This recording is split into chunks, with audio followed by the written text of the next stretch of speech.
All right, this is the MUNBYN IMC51 money counting machine for US dollars only, this one.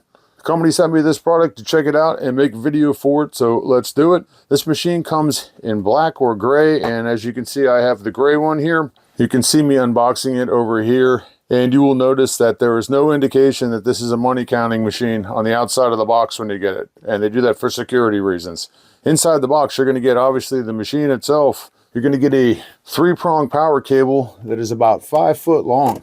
You're going to get an external display that plugs into the back, and that cable itself is about 5 foot long too. You are going to get a brush to clean the sensors, which I'll show you. There's one here and one there. And you are going to get a replacement fuse in the event that you should need it. And you're going to get a nice set of instructions. They did a really good detailed job in here, easy to read. So the machine itself is about 11 inches by 9 inches by about 6.5 inches tall, and it weighs in at about 7 pounds 9 ounces, so it's got a little heft to it. These two sections here are pretty solid. This, you don't want to grab it right here because this lifts up if you want to get inside of here and clean the rollers and that stuff, so be careful how you grab this. On the back, you can see where you plug the power cable in. This is the plug for the external display. Here's the on-off switch, and right underneath it here, if you get a little screwdriver, you can pop this up, and that's where the fuse goes. Also want to point out too, if you have any issues down the road or so, this is a hopper adjustment right here.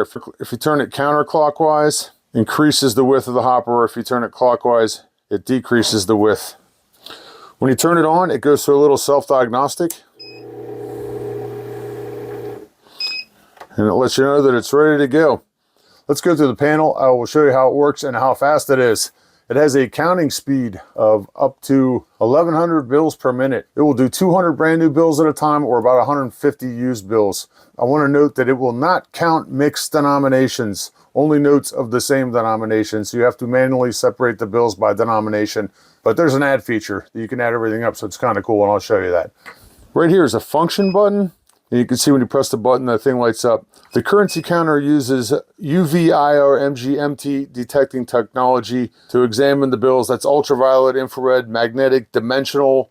It does thickness, all kinds of stuff, spectrum, fluorescence.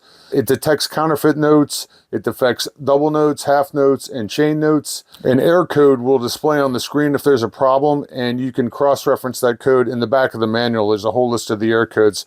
But this function button changes the type of protection that you have on it here. I don't know why anybody would not want to leave them all on, but if you want to, do different varieties here that it has, I'm just going to leave them all on. Value modes where you set the value of the currency that you're using. For instance, it's got $1 bills, $2 bills, $5 bills, 10, 20, 50, and 100. So if we set this to $20 bills, I know I've got 31 20s right here, 620 total dollars. So right now I've got it in auto mode. So the way they tell you to do it is you set the bills up like this, and you're just going to flip them up and it'll just roll. It's in auto mode, and you can see it counted 31 pieces. 31 pieces shows on the display here, and it gives me a total of $620. If you press and hold the reset button, you can see it goes to no. Now it's in manual mode, so you set the bills in there. When you press the restart button, it counts them out. For me, I kind of like auto mode, so I'm just going to press and hold the reset button. Yes comes back on, and now we're back in auto mode again. And you can see how fast that is. Pretty wild. In value mode, we can use add mode as well. So you press the add button. Let's say we have a bunch of different currencies we want to add up. So I'm going to go with the value of 1 right here. And I want to point out too that it doesn't really matter which way you put the bills in. So I'm just going to drop this 1 in. It counts 1. Now I'm going to change the value to 2 because I've actually got some $2 bills here. There's 3 of them. Drop them in. It counts them. Change the value to 5.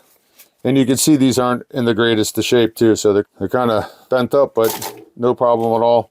Change the value to 10. Drop that guy in, change the value to 20. We're up to $32. Now I've got 620 here, so we should be at 652. 652, change the value to 50. Got a couple of 50s, we'll run them through. 752, change the value to 100. I got 200s here.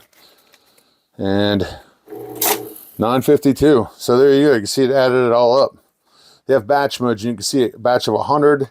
Batch of 50, batch of 20.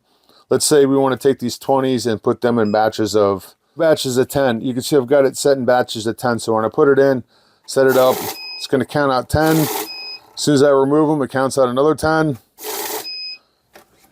And it counts out 10. You can see it spit out the one piece here for 31 of these total. Another thing I wanted to show you too, is I've got this $1,000 bill right here. Look at that. I'm gonna dump that in here. So back to value mode here, I'm doing 20s. I'm gonna add them up and watch this. Uh-oh, there's an A. And notice the counterfeit bill. So you can see it's counted up $220 and it goes back to the rest of the bills, 31 total for $620. So there you go, super fast money counter with options. You got add option, you can do batches on it. Very nice.